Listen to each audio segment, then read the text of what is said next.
देखते हैं lecture number 7 liquid solution का। ठीक है, इन द प्रीवियस लेक्चर हम लोगों ने टाइप ऑफ सोल्यूशन स्टार्ट किया था। ठीक है, तो हमने पहले देखा सॉलिड सॉलिड, फिर क्या देखा था हमने, सॉलिड लिक्विड, फिर हमने देखा लिक्विड लिक्विड। सॉलिड लिक्विड बहुत इंपॉर्टेंट है बेटा, मैं पहले भी बोल चुका हूँ। जिन्होंने नहीं देखा है लेक्चर उसको जाके देखें और उसको नोट करें, क्योंकि वहाँ से क्वेश्चन आता है, ग्राफ बताया है मैंने। ठीक है, फिर लिक्विड लिक्विड देखा।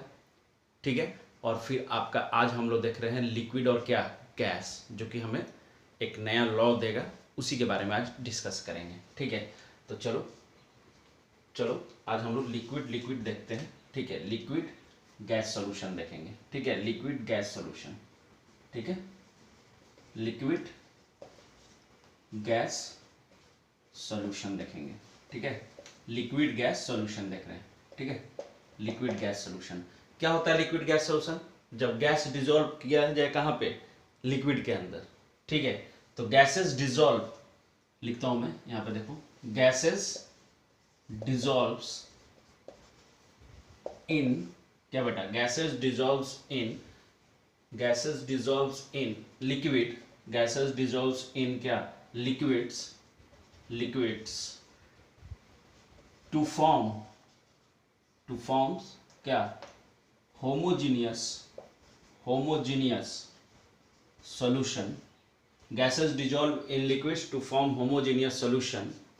ठीक है, लाइक, लाइक क्या क्या एग्जाम्पल हो सकता है, देखो, लाइक क्या, सोडा वाटर, अरे गैस ही रहता है ना हाई प्रेशर पे डिसॉल्व किया हुआ। ठीक है, सोडा वाटर। ठीक है, सोडा वाटर में क्या कंटेंट रहता है, कार्बन डाइऑक्साइड का। ठीक है, हाई प्रेशर के अंदर। ठीक है, under high pressure CO2, CO2 रहता है अंडर क्या, अंडर क्या, हाई प्रेशर।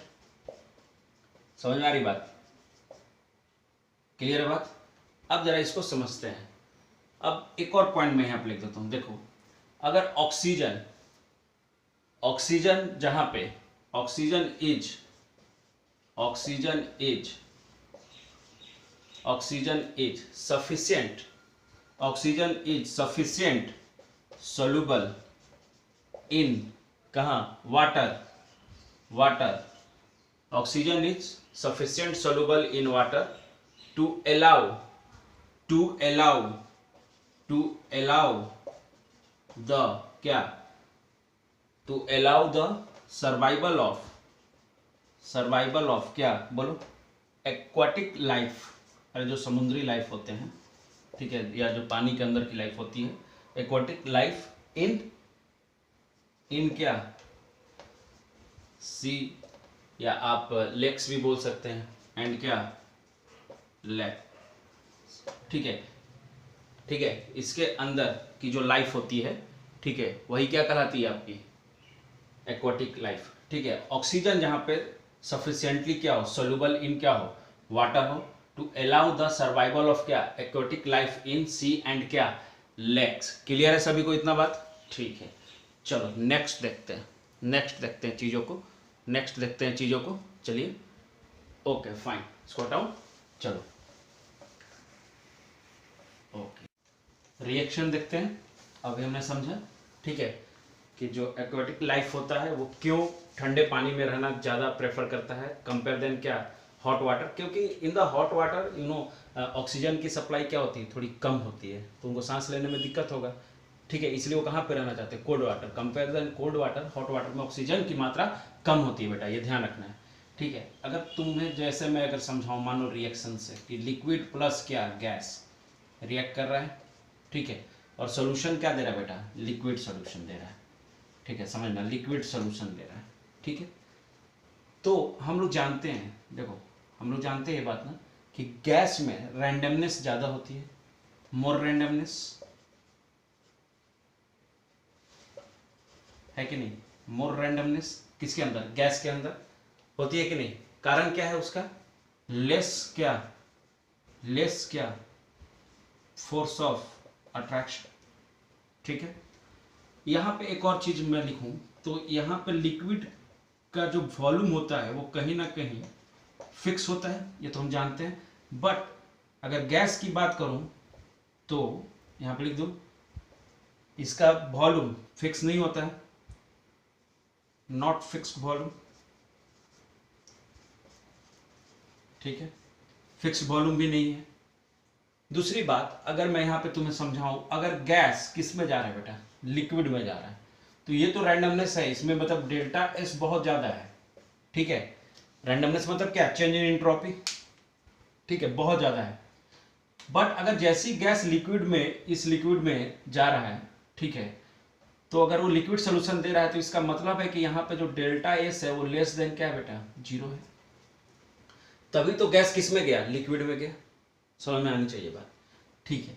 अगर एक और पॉइंट यहाँ पे मैं लिखूं, ध्यान देना, ये पढ़ा होगा तुमने कि डेल्टा जी लेस देन 0, तभी प्रोसेस क्या होता है, फिजिबल होता है। स्पॉन्टेनिटी को मेंटेन करना है, क्योंकि ऐसा थोड़ी है कि हम वेट कर रहे, ऐसा थोड़ी है कि जो एयर में जो ऑक्सीजन प्रेजेंट है और जो लेक में वाटर है, क्या वो लोग वेट करते हैं क्या किसी कंडीशन का कि नहीं आज हम लोग जो ऑक्सीजन है वो मेरे अंदर नहीं आएगा, ऐसा तो कुछ कंडीशन नहीं।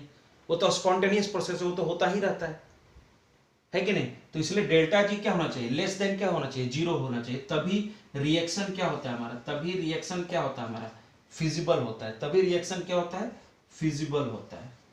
समझ में आ रहा है, रिएक्शन होने के लिए ये कंडीशन क्या है मेरा, जरूरी है, ये बात ध्यान रखना। क्लियर हुआ है तब बात।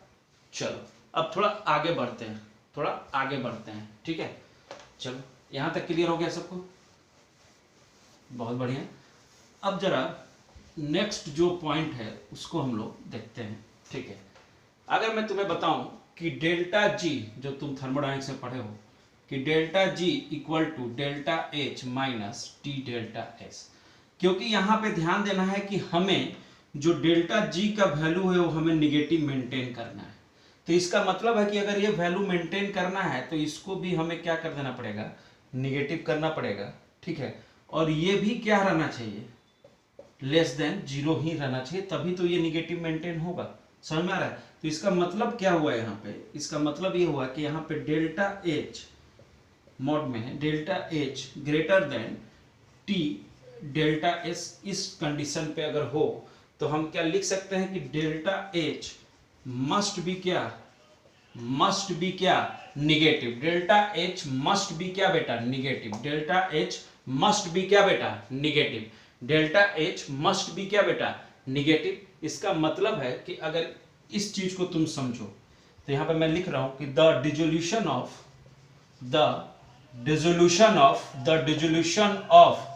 समझना, the dissolution of a gas, the dissolution of a gas, ठीक है, is an, the dissolution of a gas is an exothermic process. Exothermic process, exothermic process होगा। इसका कारण क्या है, बिकॉज मैं लिख देता हूं, because it is accompanied by, ठीक है, बाई एवोल्यूशन ऑफ क्या, देखो यहां पे जगह नहीं है, इसके बाद का लाइन यहां पे लिख देता हूं, एवोल्यूशन ऑफ क्या, एवोल्यूशन ऑफ क्या, हीट, ठीक है। Because it is accompanied by evolution of heat, accompanied by evolution of क्या, हीट, ठीक है। क्लियर है सबको यहां तक। चलो अब आगे बढ़ते हैं, ठीक है। हीट इवॉल्व होता है इस कारण से, ठीक है, डिसोल्यूशन ऑफ गैस जो होता है वो एक्सोथर्मिक प्रोसेस होता है। क्लियर है यहां तक बात, ठीक है। अब समझना है यहाँ पे, ठीक है, कि डेल्टा एच निगेटिव है, इसका मतलब यहाँ पे एक्सोथर्मिक प्रोसेस हो रहा है, ठीक है। चलिए अब जरा आगे बढ़ते हैं, ठीक है, ध्यान दो यहाँ पे, ठीक है। अगर मैं एक रिएक्शन लिख रहा हूँ, समझो यहाँ पे एग्जांपल भी देते हैं, H2O प्लस CO2, ये भी सोल्यूशन बनाएगा, ठीक है। अगर यहीं पे H2O प्लस NH3, ये भी सोल्यूशन बनाता है कि नहीं। तो ये H2O plus NH3, H2O plus CO2, ये सब सोल्यूशन क्रिएट करते हैं, ठीक है। ये गैस मिक्स होते हैं इन द वाटर, ठीक है। बट यू नो ये NH3 और CO2 कहीं ना कहीं ज़्यादा मिक्स होंगे, ठीक है, कंपेयर देन क्या, ऑक्सीजन, इजीली, ठीक है। चलिए अब आगे बढ़ते हैं। एक पॉइंट है, जरा अगर हम लोग समझे कि मैं एक पॉइंट यहाँ लिख रहा हूँ कि इफ टेम्परेचर क्या कर दे, इंक्रीज कर रहे हैं, तो सोलबिलिटी ऑफ गैसेज क्या कर रहा है, डिक्रीज कर रहा है। If temperature increases solubility of gases decreases. But एक और पॉइंट है, ठीक है, इसको पूरा हम लोग फैक्टर्स में देखेंगे क्यों ऐसा हो रहा है, कारण। बट अभी सिर्फ मैं लिख रहा हूं कि if temperature increases solubility of gases decreases. वहीं पे अगर आप प्रेशर इंक्रीज कर रहे हो तो सोलबिलिटी ऑफ गैसेज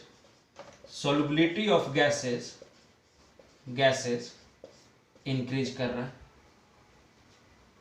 ठीक है।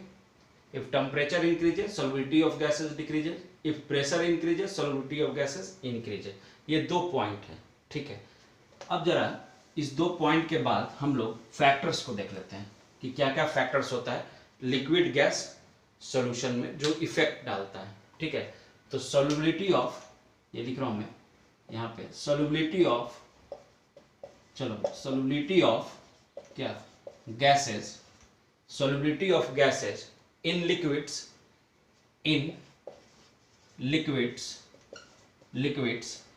इज क्या, affected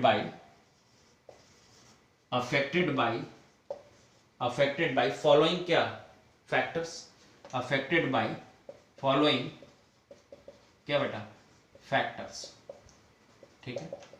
चलिए फर्स्ट फैक्टर जो है वो मैं लिखूंगा नेचर ऑफ क्या, गैस के नेचर पे डिपेंड करता है, ठीक है। अगर मान लो कि मैंने एग्जांपल, अगर मैंने H2O लिया है प्लस क्या लिया है यहाँ पे, N2 गैस लिया है, ठीक है।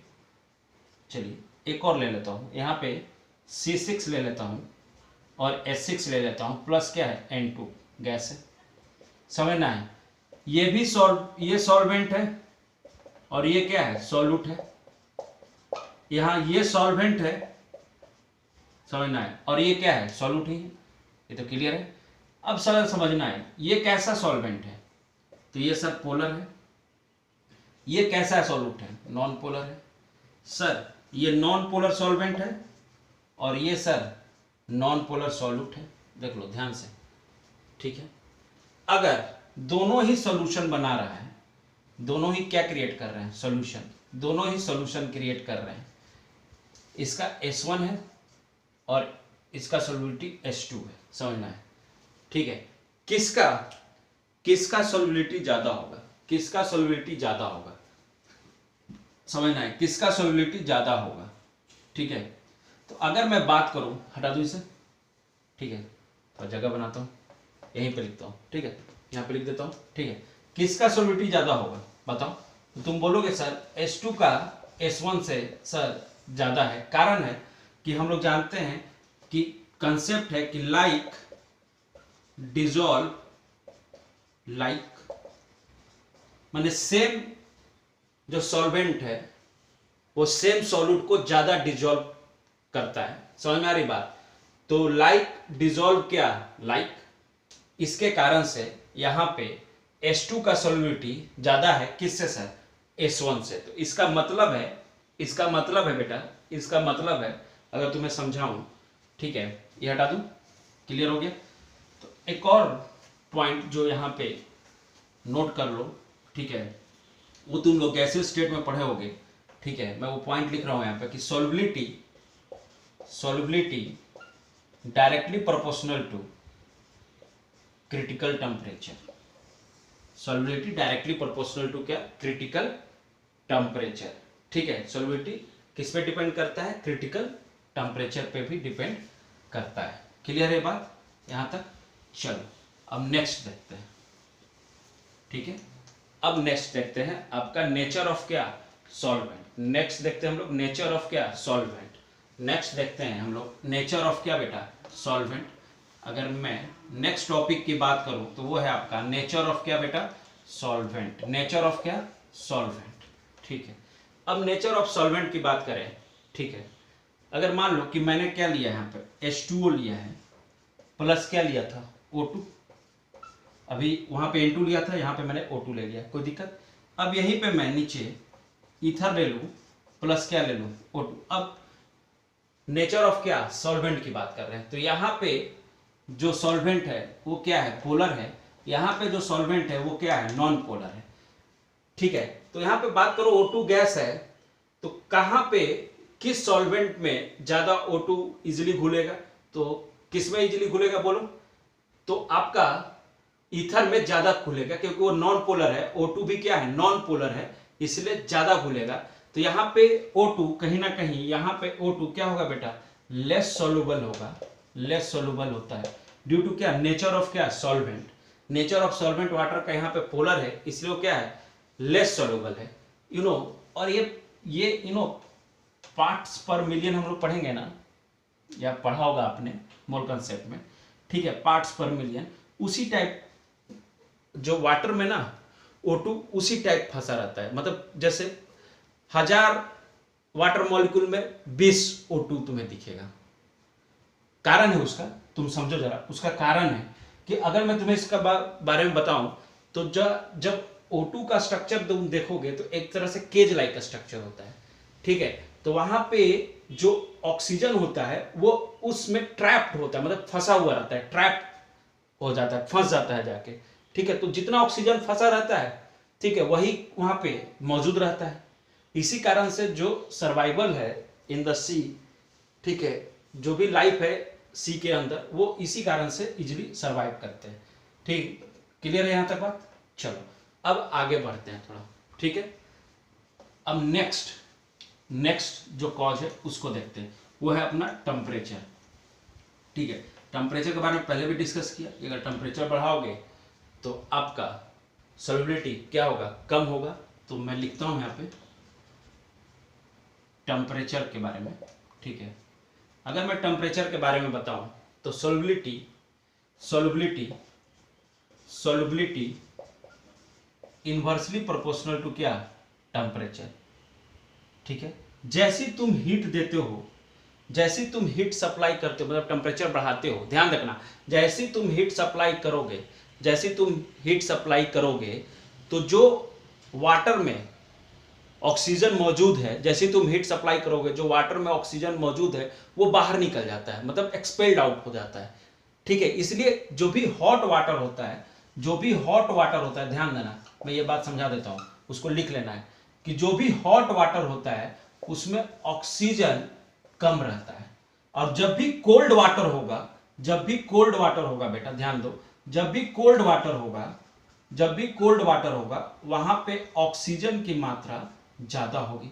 ये ध्यान रखने वाली बात है, जहां भी कोल्ड वाटर होगा वहां ऑक्सीजन की मात्रा ज्यादा होगी, जो भी हॉट वाटर होगा वहां पे ऑक्सीजन की मात्रा कम होती है। ये बात ध्यान रखना है, ठीक है। अब ध्यान देना है कि सॉल्युबिलिटी इनवर्सली प्रोपोर्शनल टू क्या होता है, टेम्परेचर। क्लियर है, चाहे वो गैस पोलर हो या नॉन पोलर है, उससे कोई इफेक्ट नहीं पड़ेगा। जब भी आप टेम्परेचर बढ़ाएंगे, चाहे गैस पोलर हो या नॉन पोलर हो, उससे कोई भी इफेक्ट नहीं आने वाला है टेम्परेचर पे, ठीक है। तो टेम्परेचर बढ़ाएंगे तो सॉल्युबिलिटी घटेगा ही घटेगा, ठीक है। चलो नेक्स्ट देखते हैं, ठीक है। चलो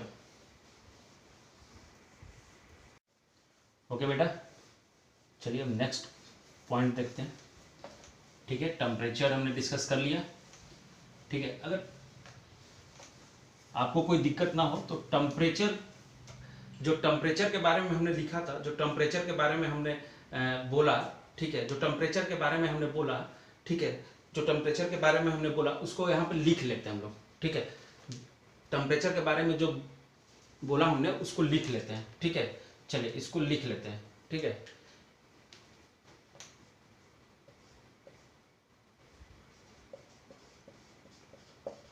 चलिए अब मैं लिख रहा हूं, द सॉल्युबिलिटी, समझना, ठीक है, द सॉल्युबिलिटी ऑफ अ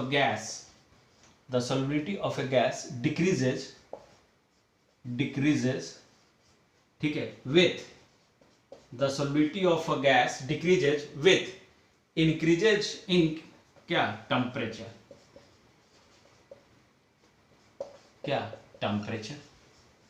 ठीक है।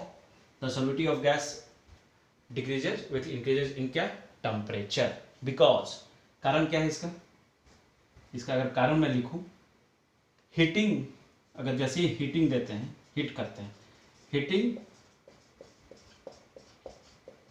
द क्या solution of a gas, heating the solution of a gas, ठीक है, गैस से some gases usually क्या expelled out, ठीक है, expelled out of the क्या बोलूं, पूरा लिख देता हूं, of the क्या solution, ठीक है, heating the solution of a gas, some gases usually expelled out of the क्या सोल्यूशन। ये ध्यान देना है कि टेम्परेचर हम बढ़ाएंगे तो ऑक्सीजन, अगर ऑक्सीजन है वाटर में, ठीक है, तो उसकी मात्रा मतलब उसका अमाउंट क्या होगा, कम हो जाएगा। ये समझने वाली बात है, समझ में आ रही है सबको बात, ठीक है। मैंने 2 बार दोहरा चुका हूँ कि टेम्परेचर बढ़ाने से सॉल्युबिलिटी कम होता है, ये पूरा मैंने लिख भी दिया है। चलो अब नेक्स्ट हम लोग देखते हैं बेटा, ठीक है, प्रेशर के बारे में, ठीक है, टेम्परेचर के बारे में छोटा सा एक कर्व भी बना देता हूं, ग्राफ, कि तुम्हें और इजीली उसके बारे में क्लियर हो जाए। तो अगर मैं एक मुझे ग्राफ बनाने के लिए बोला जाए, किसके बीच, एंट्रोपी और किसके बीच, या सॉल्युबिलिटी बोलो, चलो सॉल्युबिलिटी एंट्रोपी पे बाद में बनाएंगे, ठीक है, सॉल्युबिलिटी और किसके बीच, टेम्परेचर के बीच, ठीक है। इसको हाईलाइट कर देता हूँ थोड़ा ब्लैक से, ठीक है। चलो यहाँ पे मैं सॉल्युबिलिटी लिख देता हूँ, ठीक है, और ये क्या है अपना टेम्परेचर, ठीक है। चलो हम लोग तो इफेक्ट ऑफ क्या, आपका जो एंट्रोपी हो तो जानते हैं टेम्परेचर बढ़ाने से बढ़ता है, बट सॉल्युबिलिटी के केस में ये क्या हो रहा है, घट रहा है, ठीक है। तो ऐसा कुछ ग्राफ आपको आने वाला है इन द केस ऑफ क्या, सॉल्युबिलिटी और क्या टेम्परेचर। तो ये ध्यान रखना है हमें इस ग्राफ को, ठीक है। चलिए, तो टेम्परेचर के बारे में बहुत सारा डिस्कशन हो गया, अब बात करते हैं प्रेशर का, ठीक है। तो प्रेशर के बारे में अगर मैं बोलूं, ठीक है, इसी से एक लॉ आता है जिसको हम लोग क्या बोलते हैं, हेनरी लॉ, हेनरी लॉ, ठीक है, हेनरीज लॉ भी बोलते हैं इसको, ठीक है। बोलेंगे द मास ऑफ गैस, अगर मैं इसका डेफिनेशन लिखूं, the mass of gas, the mass of gas, the mass of gas dissolve, the mass of gas dissolve per unit, the mass of gas dissolve per unit volume, the mass of gas dissolve per unit volume of the solvent, of the क्या solvent, ठीक है, यहां तक is क्या बेटा, is proportional, क्या proportional to the क्या pressure of the gas, pressure of the क्या गैस एट क्या कांस्टेंट क्या टेम्परेचर,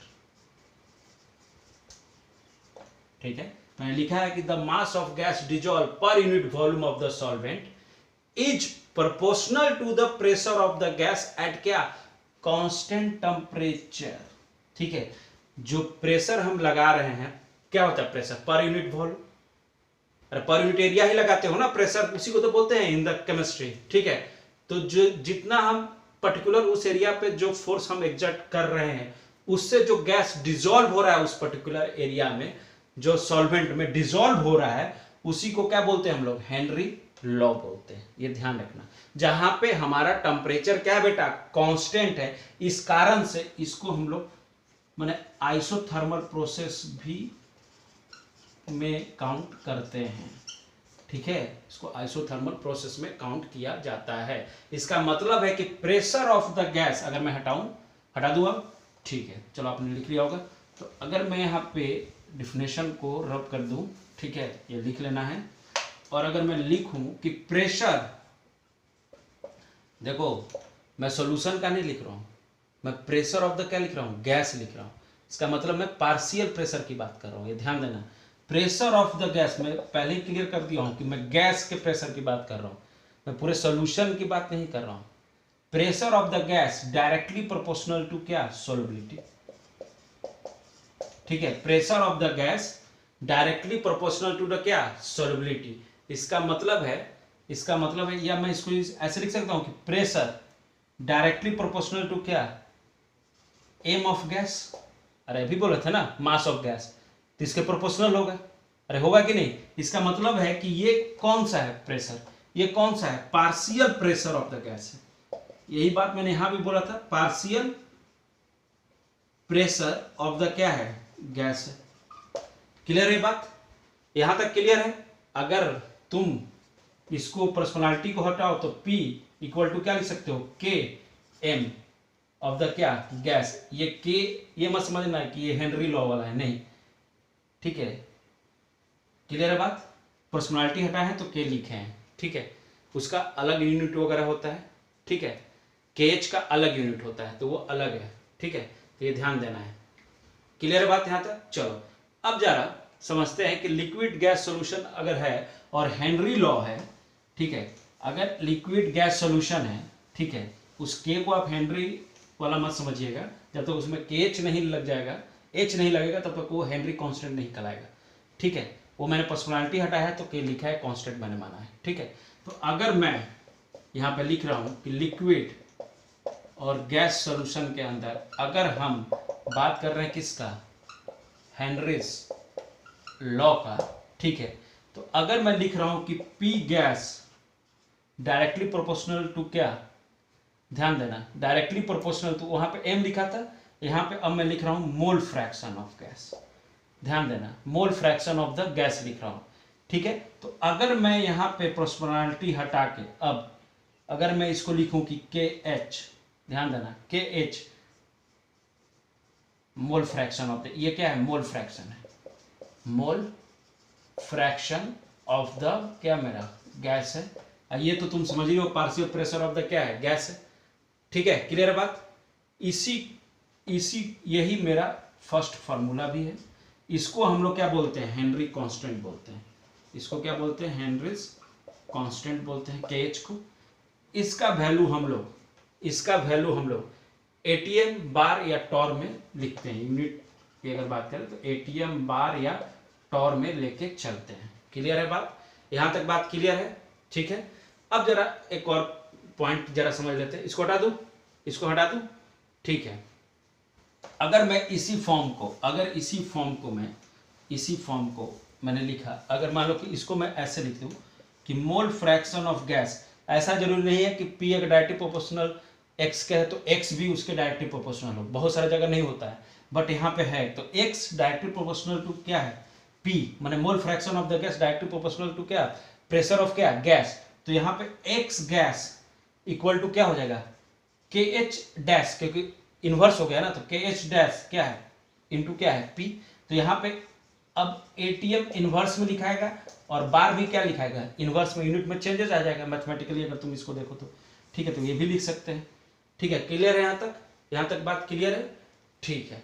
चलो अब जरा आगे बढ़ते हैं, ठीक है। ये तो हमें फार्मूला आ गया। इसका मतलब है कि P गैस, अगर मैं जनरल फॉर्म की बात करूं तो P gas equal to KH into क्या, मोल फ्रैक्शन ऑफ क्या, gas. This is our Henry law and यही हमारा क्या है, फार्मूला है। क्लियर है बात? एक नया कंसेप्ट आया है प्रेशर से, ठीक है। लिक्विड गैस सॉल्यूशन के अंदर एक नया कंसेप्ट आया है, ठीक है। अगर हम इसको और समझे, ठीक है, चलो इसको हम ग्राफ से समझते हैं, ठीक है। अगर मैं यहाँ पे ग्राफ लिख रहा हूँ, क्या लिख रहा हूँ मैं, कि मोल फ्रैक्शन, मैं यहाँ लिख रहा हूँ कि मोल फ्रैक्शन इंक्रीजेज, ठीक है, इस पे है, समझो। और यहाँ पे क्या है, पार्शियल प्रेशर है, इधर मोल फ्रैक्शन इंक्रीज कर रहा है मतलब वाई पे, ठीक है।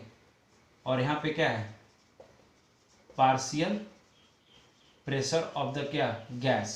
समझना है बात को, ठीक है। तो यहाँ पे जो ग्राफ बन रहा है वो स्ट्रेट लाइन बन रहा है, और यहाँ पे जो स्लोप लिए हैं वो लिए हैं 1 क्या, KH। यहाँ पे जो स्लोप लिया है मैंने वो लिया है 1/KH। कैसे मैंने बनाया है, इस फॉर्मूला पे बनाया है सर।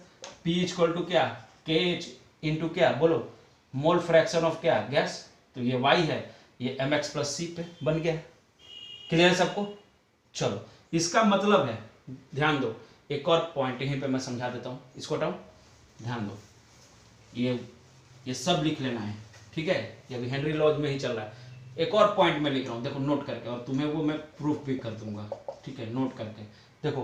के एच जो है वो इन्वर्सली प्रोपोर्शनल होता है किसके, सॉल्युबिलिटी के।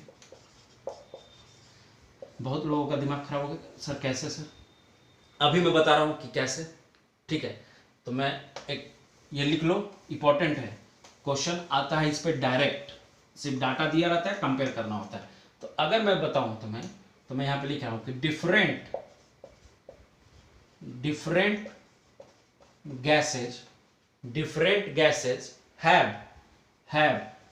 have different क्या kh values, different gases have different kh value at the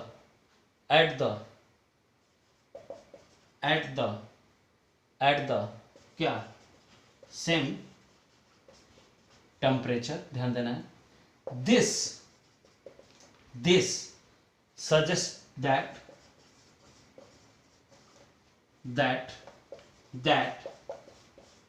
kh is a function of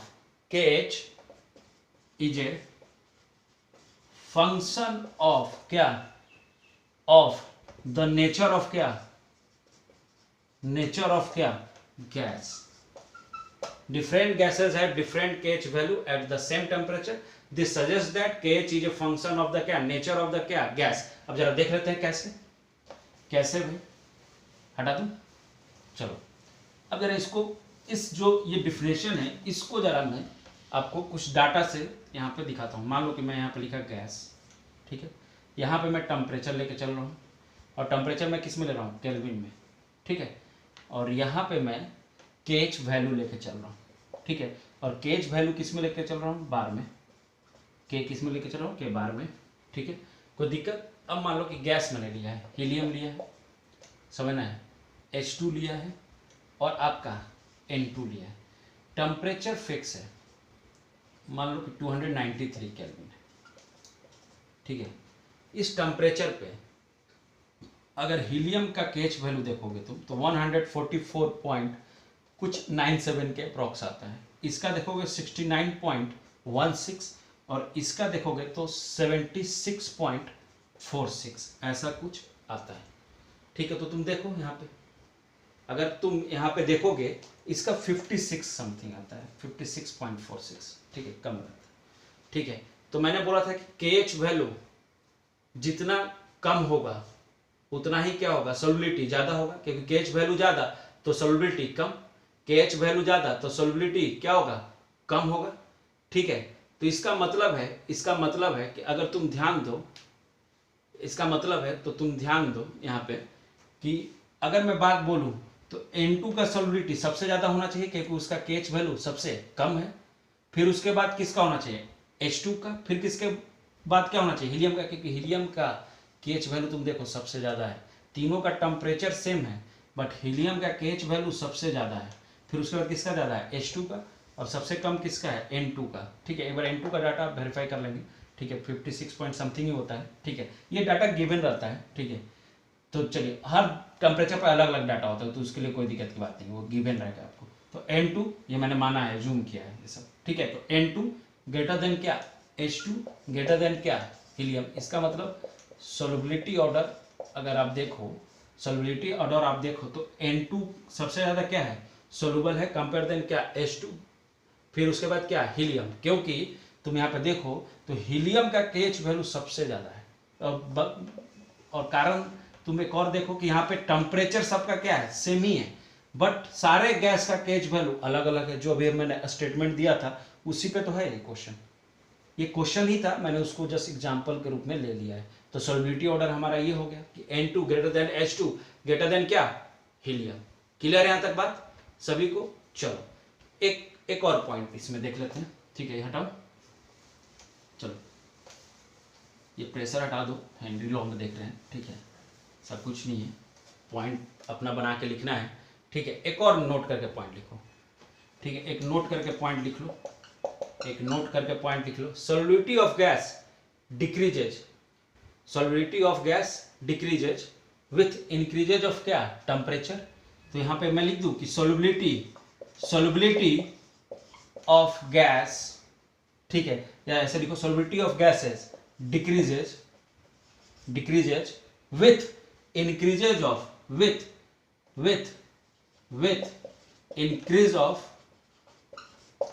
with increase of क्या, टेम्परेचर, ठीक है।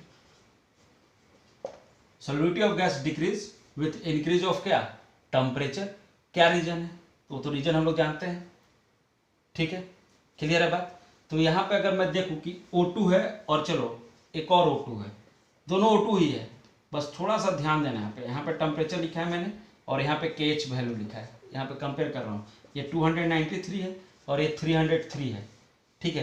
तो यहाँ पे 293 पे इसका वैल्यू 34.86 दिया हुआ था मुझे और इसका वैल्यू दिया था 46.82। समझ में आ रहा बात, ये डाटा है गिवन है में, ठीक है।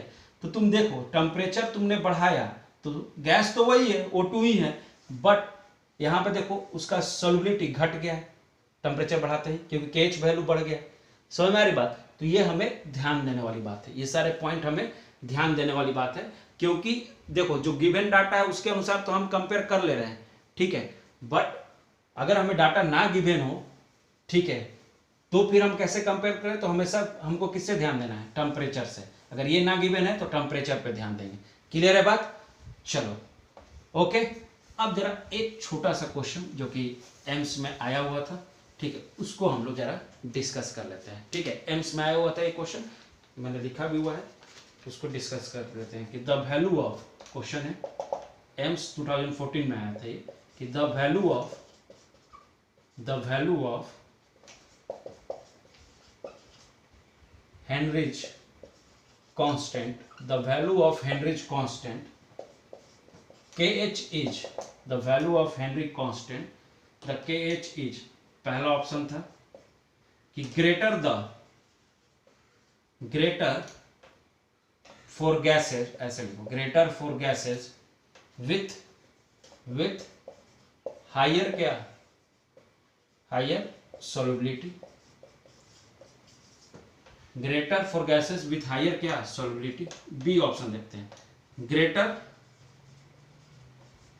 for gases with क्या, lower solubility, ठीक है।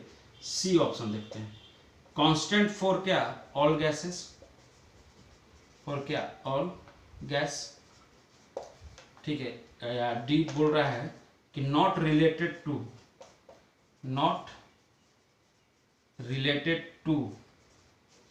द क्या बेटा, solubility ऑफ क्या, गैस, ठीक है। तो कौन सा सही होगा, अगर हमें बोला है कि the value of Henry constant KH is greater for क्या, गैसेस विथ क्या, हायर solubility। सेकेंड है कि greater for gases with lower solubility। Third है कांस्टेंट फॉर क्या, ऑल गैसेस। एंड लास्ट है not related to the solubility of क्या, gas. तो तुम देखो ये जो ऑप्शन है कि ग्रेटर फॉर गैसेस विथ क्या, हायर solubility, अरे हम लोग solubility बढ़ाते हैं, ठीक है, तो इसका मतलब है अगर solubility बढ़ रहा है तो KH वैल्यू कम होना चाहिए, तो ग्रेटर नहीं होना चाहिए, ठीक है। तो ये तो ऑप्शन कट गया मेरा। सेकंड आते हैं तो ग्रेटर फॉर गैसेस, अगर KH वैल्यू बढ़ रहा है कि KH is greater for gases with lower solubility, ये सही है कि जैसे KH की वैल्यू तुम बढ़ाओगे गैस की तो उसकी solubility कम हो जाएगी, कांस्टेंट तो होता नहीं है, तो ये भी गलत है, ये भी गलत है, इसका मतलब ऑप्शन बी इज करेक्ट, ठीक है।